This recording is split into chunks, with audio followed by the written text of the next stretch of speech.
প্রধানমন্ত্রী হওয়ার দৌড়ে এগিয়ে আছেন তারেক রহমান। বেসরকারি সংস্থা সোচ্চারের জরিপে বলা হয় ৪২% ভোটার মনে করেন তারেক রহমানই দেশের পরবর্তী প্রধানমন্ত্রী হচ্ছেন, আর ৩৪% মানুষ জামায়াতের আমির ডাক্তার শফিকুর রহমান, আর ১.৮% ভোটার মনে করেন নাহিদ ইসলাম প্রধানমন্ত্রী হবেন।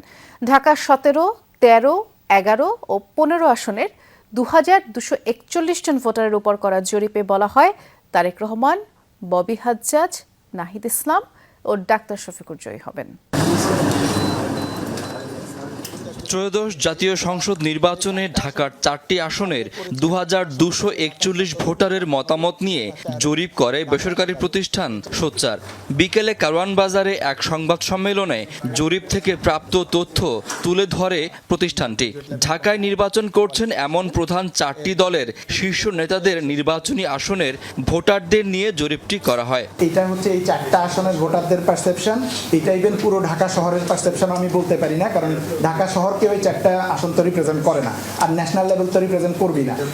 ব্রিফিংয়ে জানানো হয়, যারা আগে বিএনপিকে ভোট দিয়েছেন এমন ভোটারদের মধ্যে ৫৭.৪% বিএনপিকেই ভোট দেবেন, আর ৩১.৬% দেবেন জামাত জোটকে। এর আগে আওয়ামী লীগকে ভোট দিয়েছেন এমন ভোটারদের মধ্যে ৩৭.৯% বিএনপিকে এবং ৩৭% জামাত জোটকে ভোট দেবেন বলে জানানো হয়। জরিপে বলা হয়, কখনোই ভোট দেননি এমন ৬০৯ জন ভোটারের মধ্যে ৩৯.১% জামাত জোটকে আর ৩২.২% বিএনপি জোটকে ভোট দেবেন। এটার ব্যাখ্যাও দেন জরিপ পরিচালনাকারী। অতীতে যারা বিএনপিকে ভোট দিয়েছে, এটা হতে পারে যে তারা জোটের কারণে বিএনপিকে ভোট দিয়েছে, জামাতেরই হয়তো সমর্থক ছিল, এখন তারা জামাতে দিবে, এরকমটা হতে পারে। আমি মনে করি না এখানে কোনো ধরনের বায়াসনেসের প্রশ্ন উঠতে পারে। এইটা প্রফেশনাল কাজ, কেউ হয়তো অ্যাকসেপ্ট করবে, কেউ হয়তো করবে না, কেউ একভাবে ব্যাখ্যা করবে, কেউ আরেকভাবে করবে।